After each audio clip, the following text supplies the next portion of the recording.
नमस्कार दर्शक बिंद, अभी अपने देख रहा बानी रेडियो कलैया 101.7 मेगाहर्ट्ज और हमारी चंदन कुमार। दर्शक बिंद, आज हम वृंदावन नगर पालिका में उपस्थित बानी। जे रौतहट जिला के एगो ऐसा नगर पालिका अभी बनल बाटे जे हमनी के मध्य प्रदेश में खाद के लेल बिया के लेल जहाँ पर हाहाकार मचल बाटे।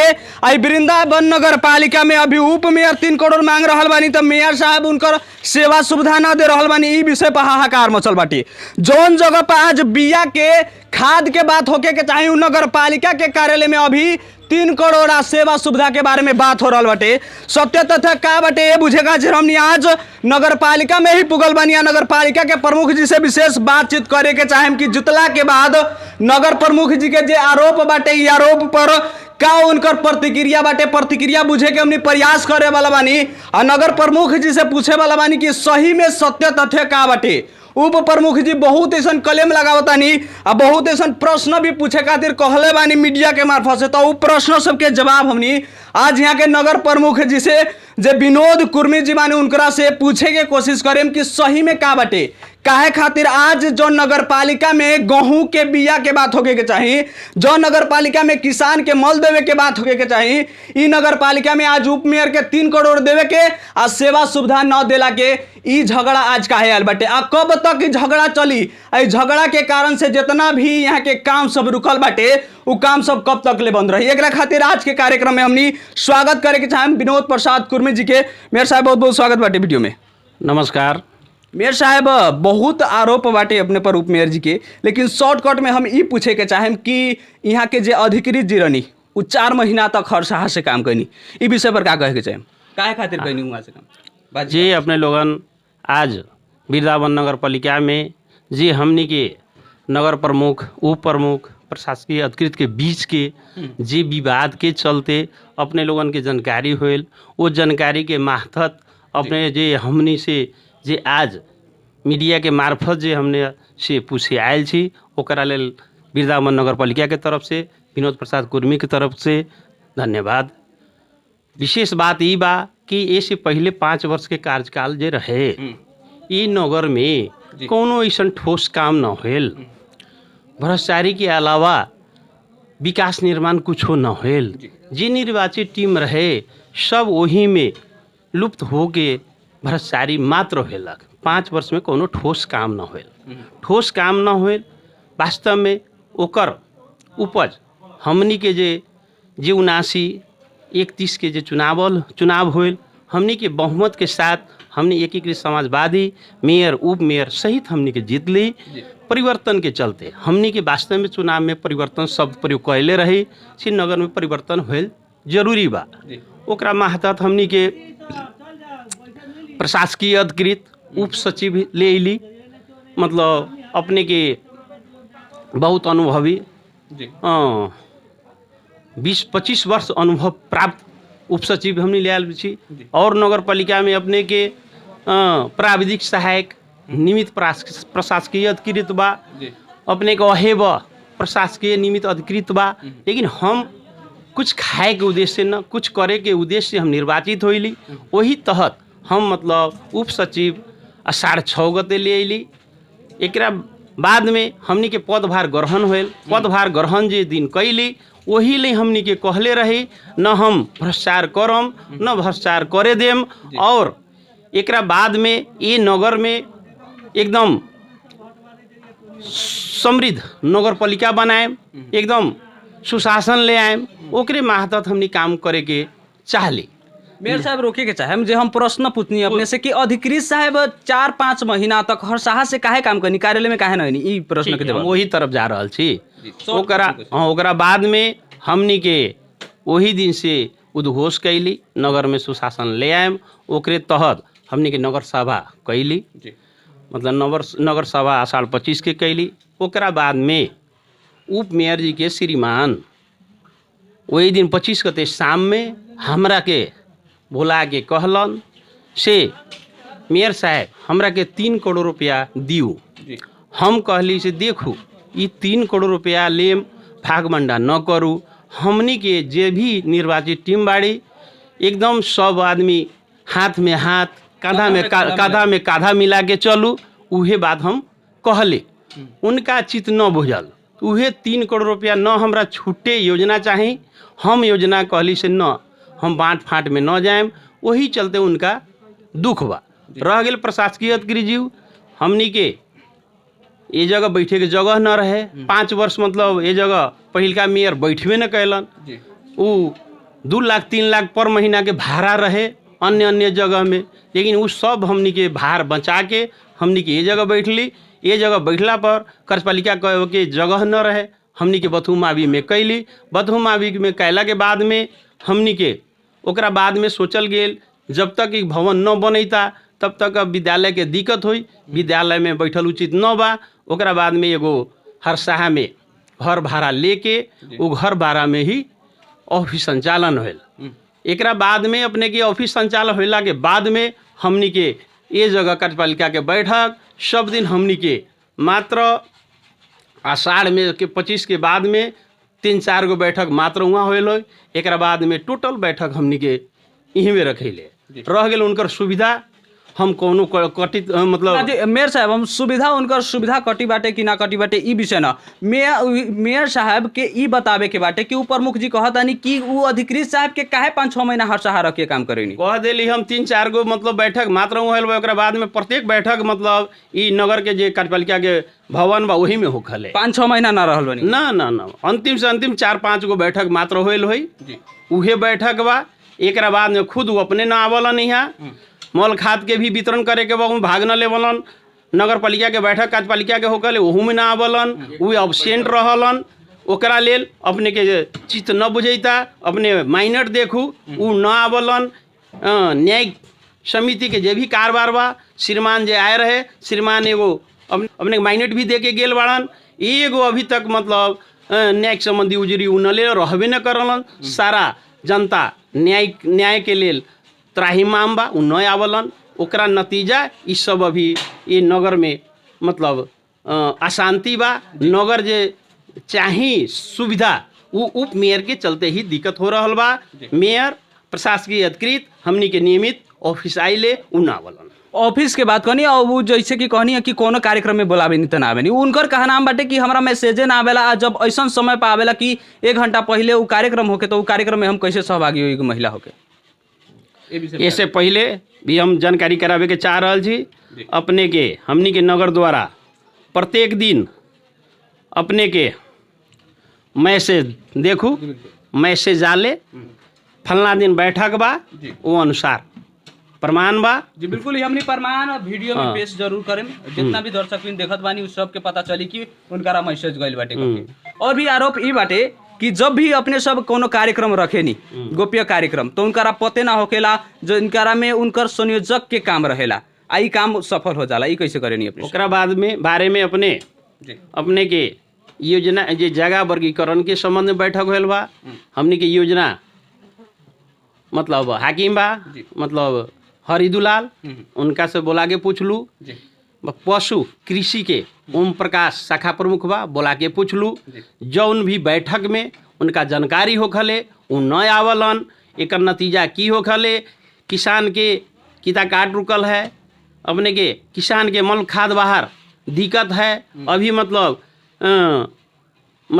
बुआई के समय है वो में मल खाद चाही और उनका न आवे के कारण से अपने दोनों आदमी शाखा प्रमुख यही नहीं बढ़न। बोला के अपने पूछू बाध्य होके जनता के वास्तव में सुविधा के लिए हमनी के एगो माइनेट में एगो टिप्पणी उठा के से ऊपर में को मार्फत में यो चाहिए बैठक भएको कारणले वहाँ अनुपस्थित न भएको कारणले आज चाहिँ जनता को र किसान को हक हित को लाई मध्यनजर राखी आज चाहिँ नगर अध्यक्ष को अध्यक्षता बैठक राखी निर्णय करे। जैसे कि अपने कहनी है कि उप मेयर के न्यायिक देखे के काम बाटे न्यायिक समिति और उप मेयर कहतानी कि न्यायिक समिति के एको सामान्य नहीं खे। 2-4 दिन पहले मात्र आयल बाटे। ये विषय पर अपने का कहे वो संबंध में हम ये कहे के चाह रहा छी हमारा पास इससे पहले साधन स्रोत न रहे। साधन स्रोत जहाँ बा वही में हमनी के जनता के बैठ के मतलब सुविधा देवे के है, जनता के हक हित के काम करे के है। अपने ये स्वीकार रहल बानी कि पहले सुविधा न रहे, जितना रहे उतने में हमनी काम करे खातिर कहत रहनी उनकरा न। फिर भी ऐसे 5 वर्ष के जे कार्यकाल है वो से बढ़िया सुविधा बा हमनी के। अभी के देखू अभी के पहिल के घर में हमनी बैठल छी, हमरा सुविधा बाकी न बा। उनका देखू सुविधा बाकी न बा उ अपने के उनकर जनता के गुमराह में राखे लेल उनकर बात बा। वास्तव में सुविधा बा, सुविधा वही में रह के उनका न्याय देवे के चाही, वो अनुपस्थित रहलन, वो चलते जनता के काम रुकल बा। ई हमनी के नगर के द्वारा अपने के सामग्री होए, फर्नीचर होए, जाके देख लू, फर्नीचर टेबल कुर्सी जाके देख लू, एकरा बाद में हर चीज हमनी पूरा करे। वो के कर्मचारियों नहीं के, हमरा कर्मचारी भी नहीं अपने के ऐसे पहले अपने के शिवजी शाह के खटावल गए रहे, शिवजी शाह रहलन, ओकरा बाद में वो अपने न अलन, बाद के जब वो न आवे लागलन तब वार्ड सचिव के जरूरी होल। लास्ट में मतलब कुछ दिन के लेल फेन मतलब उनका तोकल गेल, बोले होशनारायण यादव जी के। होशनारायण यादव जी से बोला के पूछू ये जगह वहाँ बैठे आके बैठे सर, लेकिन उपमेयर जी न आवस, वो चलते उ सब समस्या होल बा। मेन दोषी उपप्रमुख बा। एगो और प्रश्न हमनी पूछे के चाहे उपमेयर जी के कहना बाटे ई कि जब भी हमनी कुछ मांगे नहीं उनकरा से विवरण, जैसे कि स्टोर के विवरण होके या बैंक स्टेटमेंट होके ना देबनी, काहे ना देबनी अपने उनकरा? अब देखो ओकरा लेल की बा, इससे पहले हमनी के खुद कागजात न रहे, हमनी के कागजात इससे पहले जे प्रशासकीय अधिकृत निमित नागेंद्र यादव जी, जिनसी प्रमुख शिवजी शाह जी, आज तक हमनी के कोनो ऐसा महत्वपूर्ण कागज हमरा के उ लोग न देले बा। ओकरा लेल शिवजी शाह पर तल भाता रोकल गेल बा, कागजात मांग हो रहल बा, वैसे ही प्रशासकीय अधिकृत से भी मांग हो रहल बा, हमनी के कागजात न बा। अब जे हमनी के पास जे कागजात बा उ कागजात बैंक स्टेटमेंट कह रहल छन, लेकिन खुद वो अपने टोटल लेखा में जाके वो अपने स्टेटमेंट टोटल ले लेले बाड़न। अब रह गेल कहिया हमनी से स्टेटमेंट मांगलन है, हमनी न देली है, उनकर जे भी शब्द बा उनकर एकदम निराधार बा, उनमें कोनो सत्य तथ्य न बा, एकदम और उनकर बात कपोलपित बा। ये हमनी के कहम उनकर एकेगो वो 3 करोड़ जे न देला के कारण उनकर ई सब बा। 11 लाख रुपया बनावे के लेल न मिलल, वही चलते ये 2 शब्द पर अपने के जनता के काम जे कि समाजवादी से निर्वाचित होके हमनी आई जनता के हक हित में हमनी अन्याय अत्याचार कर रहा छी। ई अन्याय अत्याचार के भागी हमर जे बा सेवा देवे के हम एकदम नियमित सेवा देवे ले, लेकिन उनकर अनुपस्थिति बा, उ न आवलन। एक नतीजा अभी तक के काम का जितना भी उनका चलते रुकल बा, सुविधा उनकर हर चीज़ बा। वो अपन मतलब ई 3 करोड़ के चलते हमरा 3 करोड़ चाहे हम अपन करम, उ चलते मात्र, लेकिन हमरा उ 17 करोड़ जब न लेली तो हमरा 1 करोड़ न चाहे। सब हमनी के मिल के चाहे छी ये जे वृंदावन के एकदम समृद्ध बनाओ, शांति ले आओ, सबल बनाओ हमनी के बा। मेयर साहब अब उप मेयर जी अगर कहियन कि ना हमनी अब मिल के चली, जितना भी विवाद भैली विवाद के खत्म करके चली, तो अब अपने सहमति होके में कि ना? एकदम स्वागत बा। हम चाह रहल छे उनका के मतलब हमनी के उप मेयर बाड़न, वास्तव में हमरे टिकट से मतलब एक समाजवादी के टिकट से ही निर्वाचित होल, हमहूँ बाड़ी। अब रह गए कुछ बात बा हम अपने के न कहे के चाहम, अब रह गए तो उनकरे अधिकार होई, लेकिन उनका के मतलब निर्वाचित करावे में टिकट देवे में कहा से वो अब हम अपने को ओपन न करम। लेकिन अब जे होल से बात खत्म हो गई। आए वाला दिन में उनकर जे अधिकार है वो अधिकार के हम जे भी बा वो हमरा से तरफ से कटौती न होई। वैसे पहले भी कटौती न कैले बाड़ी, अभी भी कटौती करे के पक्ष में न बाड़ी। प्रशासकीय अधिकारी जी ऊपर वो अपन अशब्द शब्द बोलले बाड़न, 2 गो रिकॉर्ड बा, फिर भी उनका के नमस्कार करलन। उप मेयर जी जे नगर प्रमुख के साथ जे व्यवहार होए के चाहे, व्यवहार न कैला के बावजूद भी ई हमर नगर प्रमुख के कार्यकक्ष बा, बैठक में कार्यपालिका के चाहे कोनो बैठक यही में होखले, हमरा के कदर करस न करस, लेकिन उनका एकदम देखते कहले सीट खाली कह जाओ। उपमेयर जी एलन, कोनो चीज़ के स्वागत है, हमनी अपन स्वागत न ले पहले का उनका स्वागत देले, इतना तक हमनी करैले। वो हमनी के कदर करस न करस, लेकिन उनकर जे पद बा उपमेयर जी के हम सम्मान करेला, प्रशासक अधिकारी भी सम्मान करलन, हमहूँ सम्मान करेले। और उनका दिल में लागल होई अपने लोगन जे लोग बात रखले हुईन, यदि अपने के भी सत्यता लागे चाहे उनका अन्याय लागे तो आई दिन से जे भी कोनो कार्यक्रम है उनका सुविधा चाहे हक हित के उनकर जे अधिकार क्षेत्र भी पड़े वाला चीज ओकरा के हमनी हनन न करम और ओकरा साथ साथ ये नगर में दलित के हमनी आगाड़ी बढ़ेले बाड़ी। नेपाल कम्युनिस्ट पार्टी एक समाजवादी ही दलित के बढ़ावे में हाथ बा। आज मतलब अपने के महेश बैठा जी के हमनी के पार्टी के नगर अध्यक्ष रहस उनका के कार्यपालिका सदस्य बना के जबकि नौरसुबा अल्पसंख्यक व दलित लेकिन अल्पसंख्यक में मात्र एगो राम बाबू शाह बड़न उनका के मात्र हम दिले बड़ी 2 गो अपने के कार्यपालिका सदस्य राजेश निर्माणी के एक बाद में अपने के महेश बैठा के दिले बाड़ी। वैसे ही कार्यपालिका महिला सदस्य में पूनम देवी पासवान के दिले बाड़ी लालपड़ी देवी के दिले बाड़ी। आज तक जे नगर में जे दलित के हक हित जे अधिकार होए के चाहे जे नेपाल कम्युनिस्ट पार्टी के समाजवादी जे दिले बा इन नगर में अन्य दल और पार्टी कोनो न दिले बा। अब रह गेल अपने लोगन के जे भी कहला ना हम अपना ही लोग ने मान लेली बात लेकिन आइंदा उनकर जे अपन हमरा माध्यम से सुख सुविधा होए हमरा माध्यम से मतलब कौन होए हम देवे के लिए तैयार बाड़ी। प्रशासकीय अधिकारी से जे भी उनका चाहे उनमें कमी न हो नियम अनुसार जितना भी सेवा सुविधा बाटे सब मिली एकदम मिली समय देनी अभी भी मिली समय देनी एकरा खातिर धन्यवाद मेला। दर्शकवृंद अभी अपने देख रहा बानी रेडियो कलैया 101.7 मेगाहर्ट्ज और हमनी आज नगर प्रमुख जी के कक्ष में उपस्थित होकर रउआ सबके देखनी है कि सही का बात बाटे। जैसे कि रउआ सबके जानकारी बाटे कि विवाद यहाँ पर खाद बिया के चले के चाहे वो अवस्था में वृंदावन नगर पालिका में उप मेयर और मेयर के विवाद चल रहा बाटे जहाँ जनता के सेवा सुविधा के बात होके के चाहे वहाँ पर अपन सेवा सुविधा के बात हो रहा बाटे जहाँ पर जनता के लिए लड़े के चाहे वहाँ पर अपना ले उप मेयर जी या मेयर जी लड़तानी विवाद हो गल बाटे। विशेष करके रउआ के जानकारी करावे के चाहम कि रिपोर्ट एक खातिर हमनी तैयार कर रहा बानी कि उनकरा सबके जे मांग बाटे उ जनता जब इनकरा सबके मत देनी ओखनता काहे ना रहे। जब जनता में गई तो ओखनता काहे बड़का बड़का भाषण देत रहनी हम कुछो ना लेम। जब जनता में वोट मांगे गई ओखनता काहे कहत रहनी सेवा सुविधा ना मिली तभी भी रउआ सबके काम करेम।